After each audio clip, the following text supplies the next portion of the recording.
Disney has a long history of closing attractions and then leaving them abandoned, many of which I've covered on this channel. But of all the decaying Disney theme park rides, none have lasted as long as this once beloved classic attraction turned failed thrill ride, which sits today as a ghost, in clear view of all Disneyland guests. What's up guys, my name is Jake, and in this 89th episode of Abandoned, let's take another look at perhaps the most prominent abandoned Disney attraction still left, the Disneyland Peoplemover.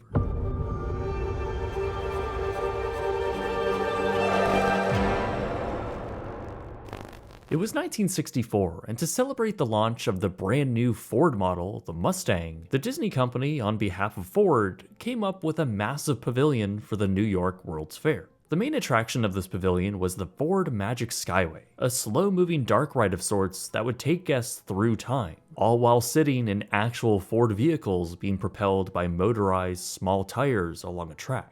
Once the fair was over in 1965, many of the Disney-produced attractions would be brought over to Disneyland. However, Magic Skyway was omitted due to Ford's lack of interest in sponsoring a new attraction. But that didn't stop the concept of the ride to evolve further. By the mid-1960s, Disneyland was growing, and with Walt Disney's particular interest in futurism and transportation, Tomorrowland was lacking the kinetic energy Walt wanted for the land of the future. So he tasked WED Enterprises, now Imagineering, to come up with a new concept for the land. Ultimately, they landed on Tomorrowland 67, a complete overhaul with the theme of the world on the move, now incorporating some of those World Fair attractions like the Carousel Progress, but also adding attractions like Flight to the Moon and Adventures Through Inner Space. But at the center of it all would be a new structure containing a spinning ride and something called the Peoplemover. This was taking the technology and ride system developed for the Ford Magic Skyway attraction and evolving it into something brand new. Walt Disney was also developing Epcot at the time, the planned city for the Florida project, and one which would incorporate new modes of transportation like monorails and people movers. So the planned Disneyland Peoplemover was going to be incorporated not only as a technology showcase, but as a legitimate testing platform for the future Epcot city. Walt Disney, however, would die in 1966, just as the new Tomorrowland was being constructed, obviously never seeing it complete. But progress continued on, and the Peoplemover amongst this newly refurbished land opened in July of 1967. Unlike the Ford attraction, the Peoplemover would be made up of 62 four-car trains that would constantly be moving. That was the whole point, to have a non-stop transportation method not propelled by onboard motors, but by the track itself. Each train would be painted a bold color, with the trains themselves designed by famed Disney Imagineer Bob Gurr, having its own roof and railings since the slender track it would ride along would have neither. The track was also long, spanning thousands of feet, around 3/4 of a mile, pretty much covering all of Tomorrowland.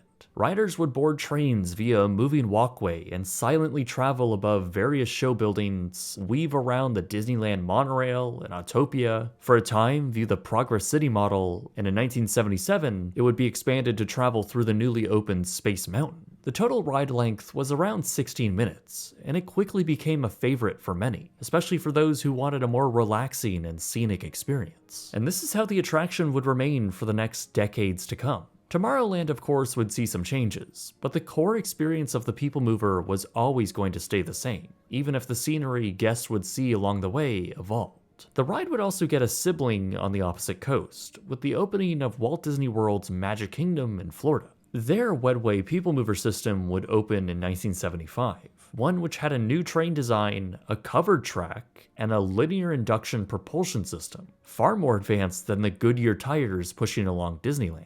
But with its introduction, the Walt Disney Company was also looking beyond a theme park application for the Peoplemover, since after all, it was always meant to be more than that. A subsidiary of the company was created called WED Transportation Systems, and they were pitching the Peoplemover technology as a versatile solution for various transportation applications, showcasing the Disneyland attraction as a living example of its feasibility. Disney would scale up the passenger vehicles to larger and fully enclosed 6-seat cars, similar to what was originally proposed for Epcot. Despite the enthusiasm from the company and even a proposal to bring a line to Disney's shopping and lodging area in Walt Disney World, only one people mover system would be installed outside of the parks, that being within the Houston airport in the early 1980s. But despite the inherent failure of the people mover for mass transit applications, the two attractions on either coast were very popular and well liked by many. Disneyland's in particular brought guests through a journey around Walt's vision for tomorrow, and from an operational point of view, it lived up to its name. The attraction ate through guests at an astonishing rate, carrying as many as 4,880 people an hour. For comparison, the next highest capacity ride in the park at the time was It's a Small World, at over 1,400 people less, at 3,200 an hour. So not only did the attraction keep people entertained and make the entire park feel less crowded, but it also brought a kinetic energy to the land. Its colorful trains running down the spine of Tomorrowland, winding around Autopia as well as the subs, and running parallel with the monorail just made the whole area feel so alive.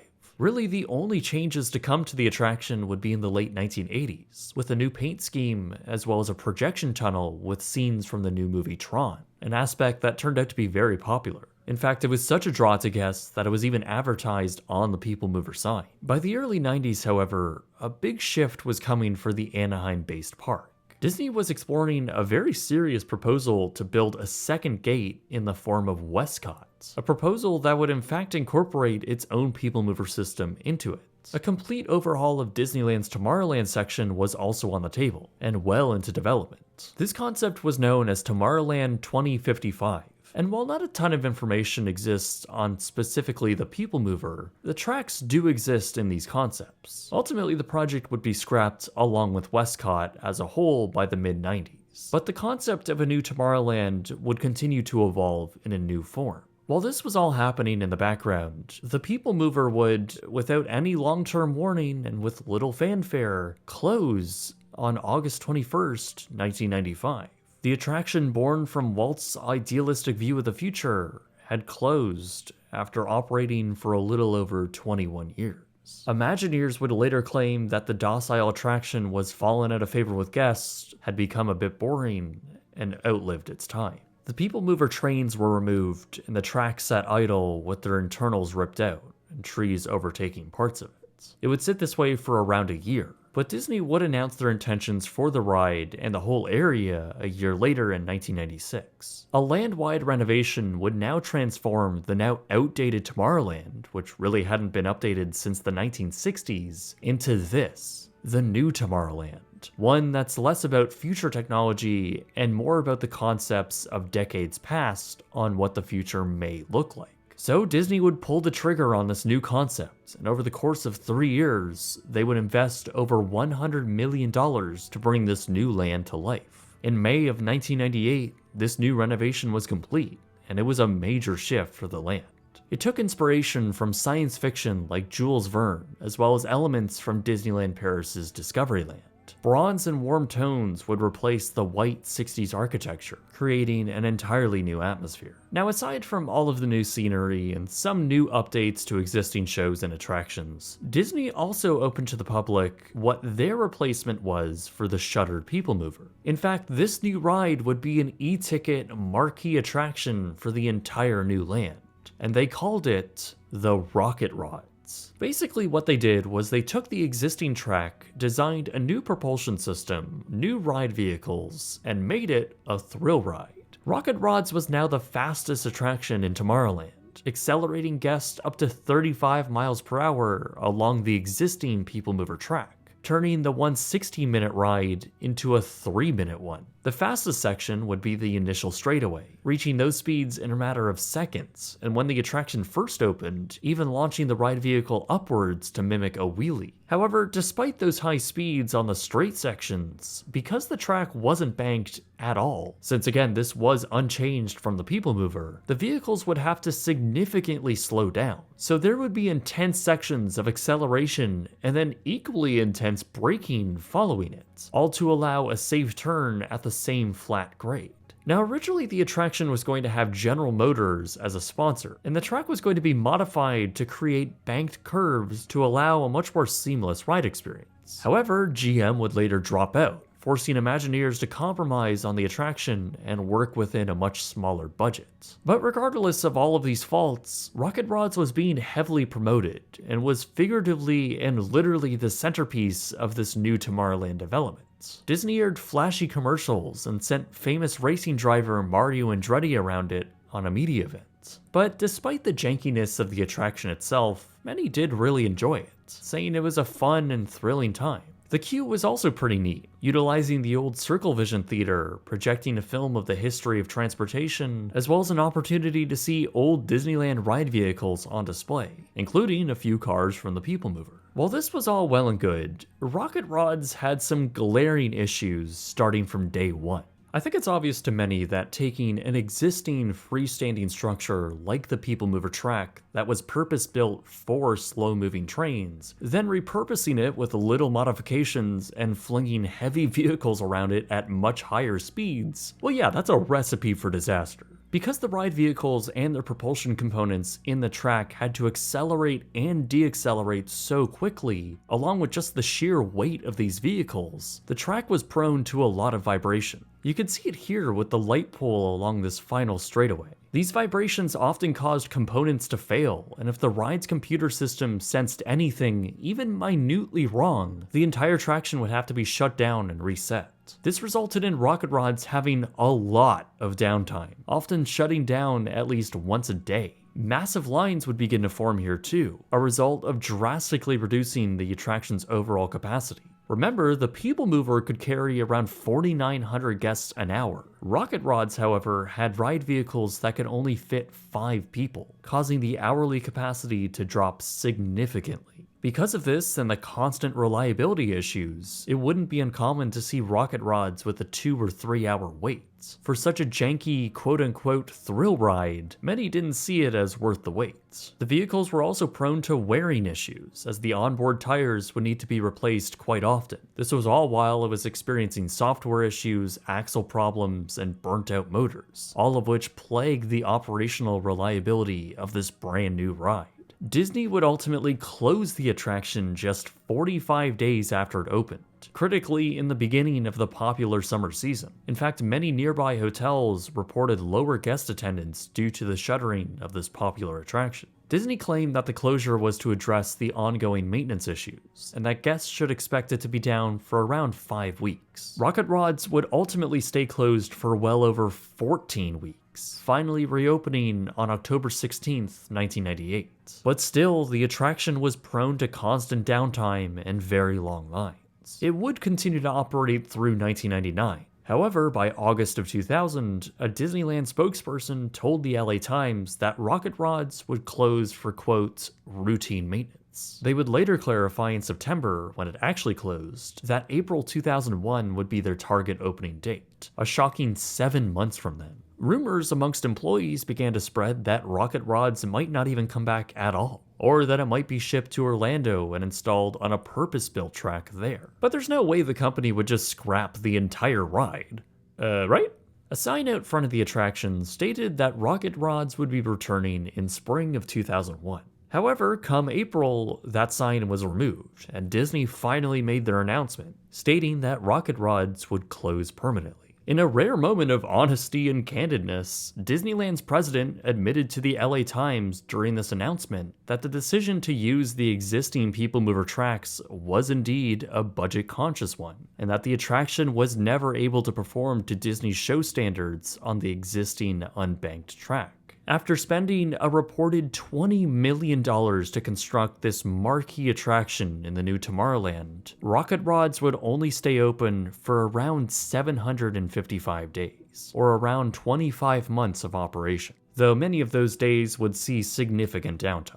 But tourism across America had seen a sharp decline following the events of 9/11, and with a company budget-conscious across all of their theme parks, the decision was just made to take the tax loss on the attraction and scrap the ride vehicles. That's where these pictures originate from, showing a hellish landscape of smoking, nearly brand new Disney ride vehicles being torn apart and thrown away. only a few vehicles would be saved, one ending up in a private collection and later sold at auction, while the other in the hands of Disney, even being displayed when the neighboring Disney's California Adventure opened.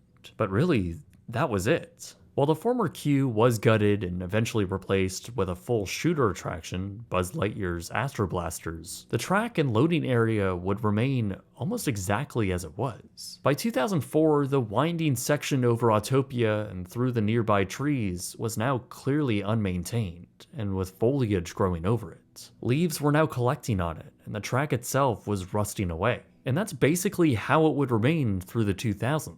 With a disused emergency staircase littered with leaves, the elevated track coming out of the former intervention structure was literally being consumed by a nearby tree. In the center of the land was still the same load building, complete with the railings for the queue and limp wires where the control consoles used to be. Not to mention the existing structure of the old Astrojets above. And fast forward to today, well, it's exactly the same. Astonishingly, this abandoned attraction is prominently standing overhead a good portion of Tomorrowland, as well as Submarine Voyage, Autopia, and the monorail. Much of it is now covered in dead foliage, and the center load structure is feeling like a forgotten, ghostly attraction. While much of the color palette from the 1998 Tomorrowland is now gone, the Rocket Rod's evacuation railings are still intact, and are clearly a reminder of that era for the land.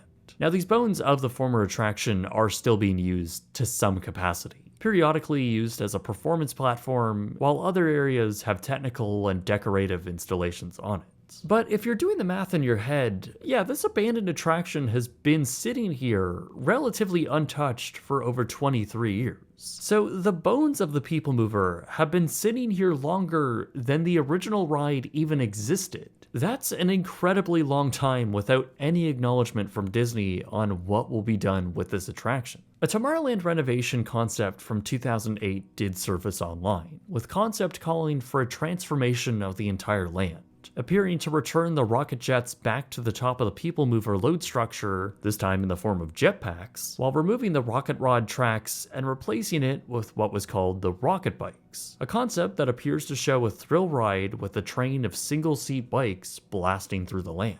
It's also a ride system that bears a striking similarity to the Tron ride, which would later be built in Shanghai Disneyland. This concept for the park never made it off the ground though. No tangible action would be taken on the derelict People Mover tracks. While unsubstantiated rumors would swirl of a possible return of the beloved attraction, none would ever materialize. In late 2023, as a part of the Disneyland Forward proposal, which is basically just Disney's concept to the city of Anaheim on how they would like to proceed with the future of land development, they propose a People Mover-like system, specifically showing an example of Walt Disney Worlds. But I think that's been interpreted to be more of a legitimate transportation method over a short distance, as well as a way to gain city approval by keeping their options open. Whether or not they build anything like this remains to be seen. So without any future plans for anything coming to Tomorrowland or replacing the People Mover, it's just left there prominently displayed as a massive abandoned attraction. But there are obviously a lot of complexities with repurposing or even removing the track. Remember, the actual structure of the People Mover isn't just supported by itself. It's also a part of the buildings that have been there for around half a century, and that means any work that would need to be done on the People Mover would extend to almost every structure in Tomorrowland. Structures that are being used by guests actively, and structures that are grandfathered in from very old building code. So it's a massive and expensive undertaking to either demolish it or even repurpose it, which at this point may be prohibitively expensive. The tracks may have also been damaged beyond repair or have deteriorated to the point where they just can't be used. Only Disney knows what that would actually cost, and there are some reports that the company have explored those possibilities. But we now live in a time where Disney only invests money if they can leverage other intellectual properties. And I mean, really, this is not a company that would ever build something like the People Mover again. It's frankly much cheaper and easier to leave the abandoned tracks in place rather than spending the money to do something with them, even if that does mean the park is made objectively worse because of it. Since the opening of Walt Disney World's People Mover in the 70s and the Houston airports in the 80s, Disney hasn't built another system of that nature. And it's been reported that the company ended up selling their linear induction technology to the Canadian company Bombardier, though both of which are still in operation today. Honestly, the People Mover in Magic Kingdom is ironically one of my favorite attractions there, and it constantly gets a 30-minute wait despite it being one of the most efficient in the whole park. So I guess other people do agree with me. But there is something so special about Disneyland's, an attraction that was meant to be more than just that. People Mover was an optimistic view of the future, and it also doubled as a leisurely, pleasant journey around a tomorrow in motion. The attraction is so clearly influenced by Walt Disney, and the type of ideas that made Disney parks so special. So it's especially infuriating to see a company which at the time was so cost conscious make deliberate cost-cutting measures for a brand new ride, only to shutter it and effectively throw away $20 million.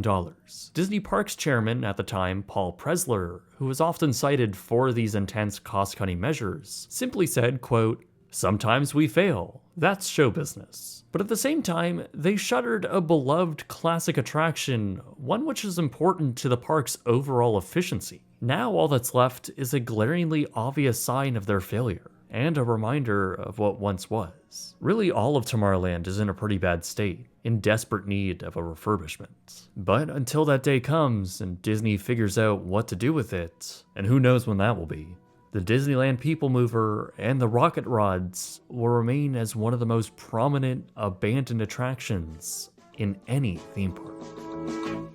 As always, if you enjoyed this video and want to support me further, you can find me on Patreon, X, and Instagram, as well as my second channel, Bright Sun Travels. But most importantly, my name is Jake, and thank you very much for watching.